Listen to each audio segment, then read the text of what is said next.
Black Nun. This story is from 1989. 3 girls in England, Cheryl, Agnes, and Diana, used to live together on a PG basis. All 3 used to work in different places, and slowly the friendship of the 3 became very deep. Agnes, what kind of boy do you want to marry? I'll marry a rich boy so that I can be in comfort my whole life. Oh my! And Cheryl, you? I'm very happy with my bank's work. Money is not everything. He should be a good life partner. I think both partners should have jobs and run the home together. That's my wish. You and your bank job. I just want such a husband who's a slave to his wife. A few days later, it is Cheryl's birthday. Agnes and Diana made a plan to throw a surprise birthday party together. They had decorated the room before Cheryl had arrived that evening. But Agnes has her birthday at midnight. She will come before from the office, and our surprise will be spoiled. Oh yes, I hadn't thought of that. You do one thing. I will decorate the room, and you take her out of the office to roam somewhere and bring her back till midnight. Wow, that idea sounds fine. I will take her with me to watch a movie. And Diana arrives at Cheryl's bank before her work is over for the day. Hey Diana, what are you doing here? I thought I would take you to see a movie after this boring work. Want to come? Oh, well, that invite sure is a surprise. And where's Agnes?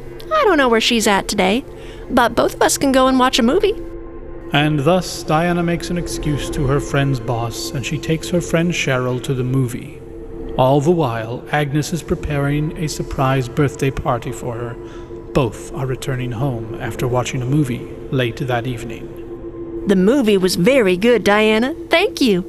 No problem, my friend. You do all that boring work at the bank. You deserve some entertainment. While walking home from the movie and chatting along the way, suddenly a woman appeared in front of them. She was very ugly, and she wore the clothes of a nun. She walked as if floating on air.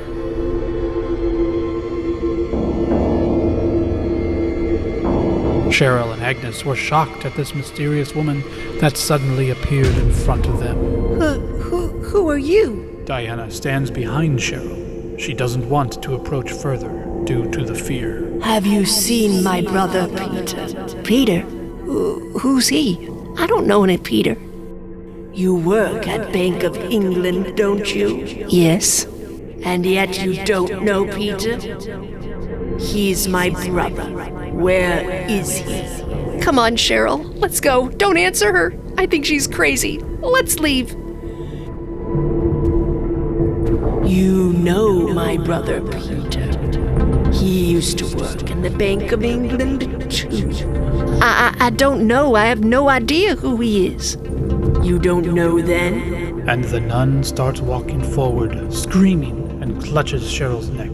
Suddenly her eyes turn deep red, and instead of tears, blood streams from her eyes. Suddenly her nails grow longer and sharper, holding Cheryl by the neck as she begins to fly up in the air, and she starts laughing loudly.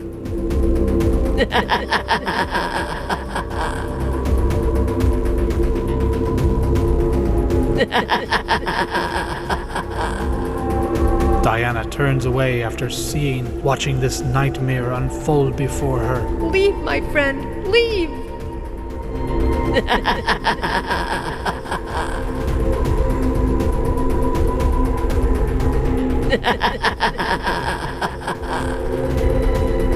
The woman takes Cheryl to a very high place and drops her from that immense height. Cheryl's head collides with the ground and immediately cracks open upon impact, and she begins bleeding out, and that mysterious woman disappears in the wind. Diana runs towards her dear friend, trying to help, but by then she has lost too much blood. Through tears, Diana pleads to her deceased friend. Cheryl, come on. Wake up. Today's your birthday. See? Agnes made a surprise plan for you. Get up now. In a while, a crowd gathers. The police car and the ambulance also come there. They pick up Cheryl's body. Diana is crying and giving a statement at the police station. Then Agnes arrives there. Agnes, our Cheryl is gone. She left us on her birthday. That woman killed Cheryl. Which woman? Who was she? Please tell us in detail and help us to sketch her. Diana dictates all the reports while weeping continuously. When the sketch arrives, everyone sees that the woman looks like a black nun. Look, ma'am. Don't cry. We are very sorry for your friend's death. Her case is not normal. We will do a full inquiry on her behalf, but I feel this is the case of the black nun. We can catch a living person, but what about the dead? Black nun? Dead person? What are you saying? I don't understand. Oh, Dr. Robert will be able to explain it all to you better than I could. Please go to him. Here is his address. Who is he?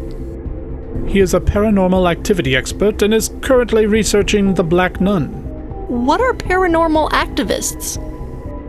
These are the experts who research demonic forces and things that normal people cannot control.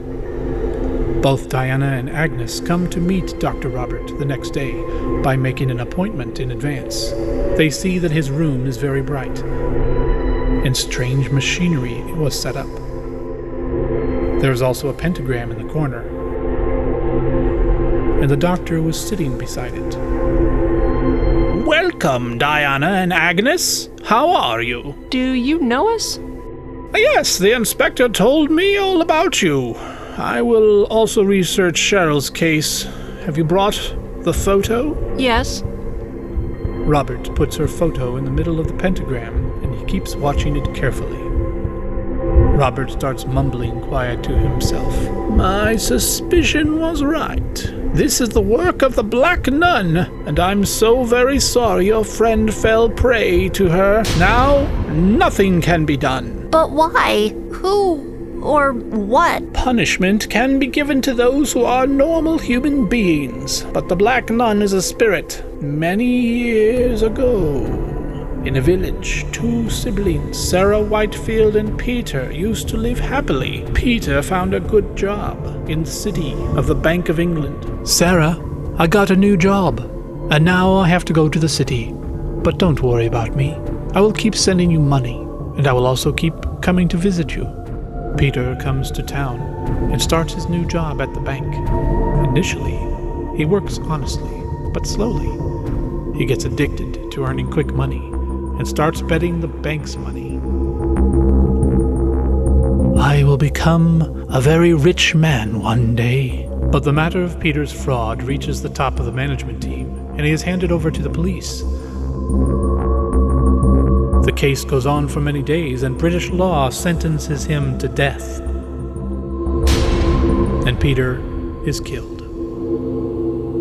All the while, Sarah Whitefield was unaware of Peter's whereabouts for months. She finally takes a trip to the city and goes to the bank to find her brother. Where is my brother, Peter? We don't know. The bank staff hides the truth from Sarah for many days, but she is very persistent and shows up there every day to look for her brother. Where is my brother? We do not know. He has not come in for a long time. Sarah senses something is suspicious, and she comes to the bank every day to inquire about Peter. One day, the bankers get tired of her and tell her the truth. Hearing that, Sarah's heart breaks completely. Seeing the horrible emotional state that Sarah was in, the bank people announced to give her a pension on the condition that she would not come to the bank again. After some days, Sarah dies, and she's buried in the backyard of the bank. But suddenly, after some days, people in the bank saw Sarah. And again, she starts asking of her brother's whereabouts. Have you seen my brother, Peter? No.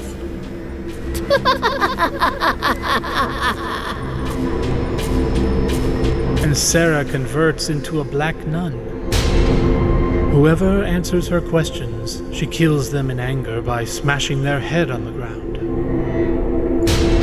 The same thing happened to your friend, Cheryl. She has been a victim of the anger of the Black Nun. But our friend was killed unnecessarily. How was it her fault? I can understand your grief. God bless her soul.